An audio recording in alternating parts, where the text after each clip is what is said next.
Hi everyone, it's Linda from Linda Z's from Arlington Heights and my camera person Debbie. Hello again. We're glad you're here today. We are going to start with showing you a couple of substitutes for elastic because I know some of you have had a lot of trouble getting it. And this is called twill tape. And it really is soft. You can see it's not expensive, and we do have it available. I'm sure you may even have it in your stash at home. This would be a great way for you to be able to use the ties on the masks instead of elastic.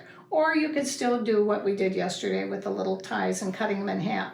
And again, we have another thing that we've been doing every day. It's a much better recipe, although the one yesterday was pretty tasty because I kind of finished it before Debbie had a chance to even have a bite. The recipe of the day is, Debbie? It's banana bread. And guess who made it? I did. And tell us a little bit. So here it is.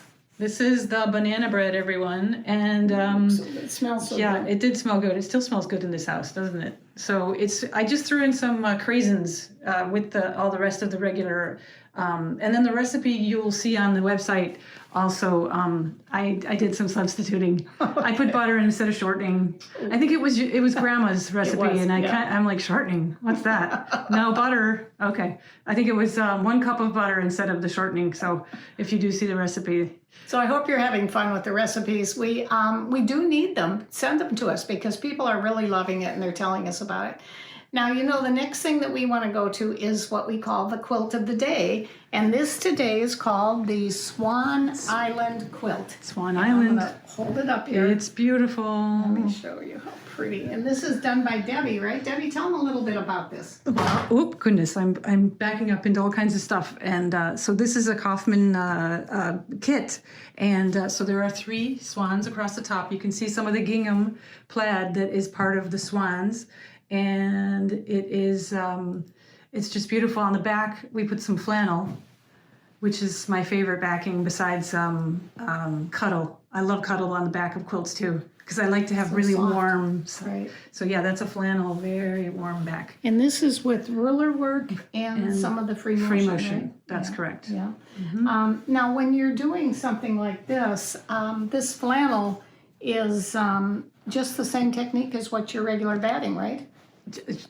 With, what do you mean? Well, when you're putting batting on, when you're putting the backing on, instead of regular backing, regular cotton backing, it's the same technique. No, it's the same. It's exactly the same. It's just a little bit heavier, but I like heavy. Yeah. Heavy's good in my book. Very nice. And this kit, again, is available. There's not a lot of these. No, we don't have a lot left. This was super popular, guys. Yeah. Mm-hmm. Okay, so the next thing that we're going to do is our what we call embroidery technique on woven fabrics. Now, in order to do the embroidery on woven, you know there's an important step, and that is your stabilizer. Now, I'm starting with this cherry wood fabric that has been hand dyed. Beautiful, beautiful fabric, and hand washed. And we have a lot of that at the store. And what do you think I'm going to use for stabilizer? Oh, I don't know, Mom. Your favorite, maybe? Yeah, the Heat and Stay Fusible. If you look at the back of it, you'll see there's a little bit of glitter. You see how it glistens a little bit? That's the glue on there. Yep. Okay, so now I'm going to take my wonderful Art Laura dye. I don't know if you can get the steam on this. Oh, yeah. You can literally give yourself a little facial while you're doing this. I'm not going to really do the steam. See, I'm getting it very nice and hot, but I don't need too much water on there. In fact, I prefer not to have too much water, right? Because it really is, it's going to glue it and stick it very nicely. I do that right in the center. See how I'm bringing it up and down like this? Where the hoop is going to go, but on the ends where the corners are, I don't really get that real tight because I'm going to pull that away afterwards anyway. So in the center is where I'm going to do this, and then I usually take it and turn it over and give it another little press so it's real nice and firm in the center. And this is all different colors. That's what's so beautiful about this. It's here, let me show you a couple of them. We have a couple of them right here. Different beautiful colors of cherry wood fabrics. And this is the design that I'm going to put on this. This is in the Tula pink. It's actually, isn't it Tula's design? It's Tula's design. So that's the jump drive that comes with the machine when you buy this special edition Tula pink machine. There are a bunch of, I don't know exactly how many, but there are like 5 or 6 folders, and in each folder there are many, many designs. So that's just one of the quilting designs that we've chosen to stitch out today. So now I've taken the hoop and hooped it. Very simple to do. You can see the the heat and gone is on the back. Heat and stay fusible tearaway is on the back. And the water soluble topper is on the top. And remember, just in the corners, I gave it a little bit of water, and that way it will adhere to the top. And the embroidery at that point will really pop. Now you see this cute little raccoon up at the top. So we're going to go ahead and start sewing. I'm just going to press that little green button. You can see that it is going over the water-soluble topper, and it's creating a really, really cute little design. See, he's down by the mouth there, the nose.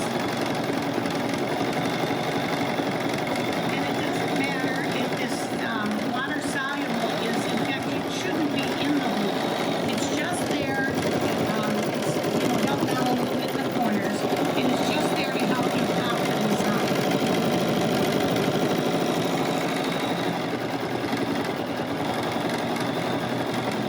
So we're gonna let it sew, and then we'll come back when the raccoon's finished. So now this is the screen that comes up when your embroidery design is finished, and see that little green check, which is really nice. And then if you look at the design, it is absolutely darling. Oh, I'll check it. Here we go. And then if you wanted to do another one, you could go ahead and do another one.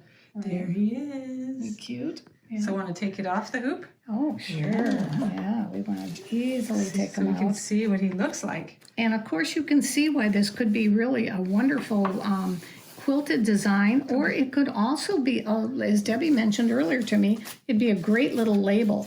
And of course, we pull all of that off. You know how we do that. Spritz it with our spritzer with water. We want to take the bulk of it out first. I won't do that right now, but it's real easy to do.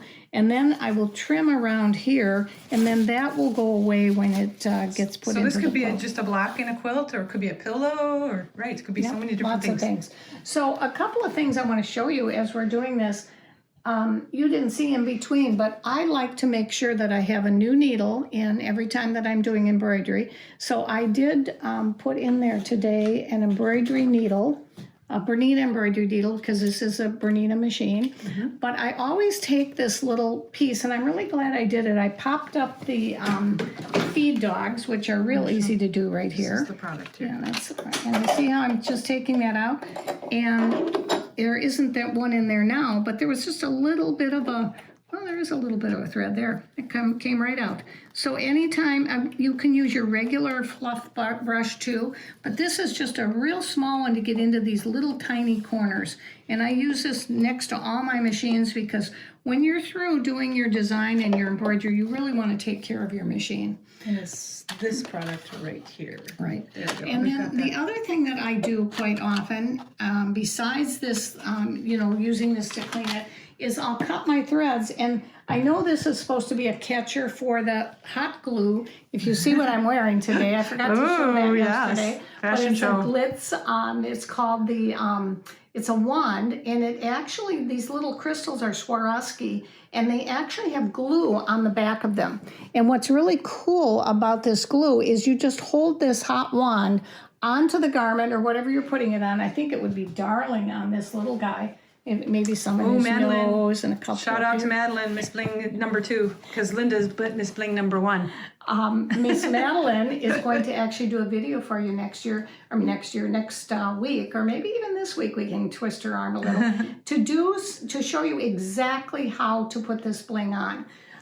So the other thing that I'm showing you over here that is really cool is I mentioned before that I do use the Ginger scissors, and these are the newest ones with the wonderful juniper design. I also use, you can see my label's well worn, but I use the Ginger pinking shears quite often. And of course the zircles I think are really important when I'm, putting my clips back and forth. And what was our thread for our raccoon? Right. Our thread was... But my last little thing over here. Isacord, just so, sorry. Oh, thread. Yes, I do want to show the thread. Thank you for reminding me. This is the Isacord. Now let me ask them. Okay. What weight of embroidery thread am I using to do this? It's embroidery in the hoop. Oh, you're right, 40 weight. And then the bobbin thread is a 60 weight.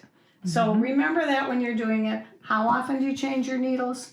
4 to 6 hours, really important. And this will give you inspiration. I love this. This is called the Big Book of Embroidery. And if you look, I love my page holders here, but it gives you a tremendous idea about design. I think that, well, there's lots of technique in here throughout the whole thing on towels and different fabrics and monograms and whatnot, but I think evaluating the design, looking at where you want to put it is really important. Now, this is really not the last thing, because the last thing is going to be really fun. And I did another design. Now, this was going to be into a quilt block, but the other design that I did was on a shirt. And some of you may have seen it hanging in my studio here. And this is a new design. This says live. I think we need to really have this right now. Adventure, brave, and joy. And we will have that joy. It's definitely happening. If you keep sewing, I guarantee you that joy will be coming. That's right. Now, this Where is that from? This is from Anita Good. I'm going to show you the little disc here. You can actually order this at anitagood.com. Anita Good Design. Oh, Anita Good, don't forget the design. There's only one D. And when you order that, you put in there, we called and talked to Taylor so that he would do something special for you. And if you put in the code Linda, Linda, sew, S-E-W, it's all one word. Okay. Linda Sew, you will get 30% off. So we will? Yeah. Oh, guys, we got to go online and do that here real quick. it shows, and I want to show them a little bit closer, some of the designs, because I have it on a knit shirt that I've actually worn here. Do you see this? The brave. Look at beautiful, dreamer, be kind, laugh. You see what I do on mine? I put all my little notes of the threads. I use the Floriani thread on this one. And that way I know if I like those colors, I can use it again. Of course, the colors will come up for you, sunshine and live. So I hope this gives you a little inspiration today. We want you to have some sunshine and live too. Okay, thanks everyone. Thank you. Have a nice evening.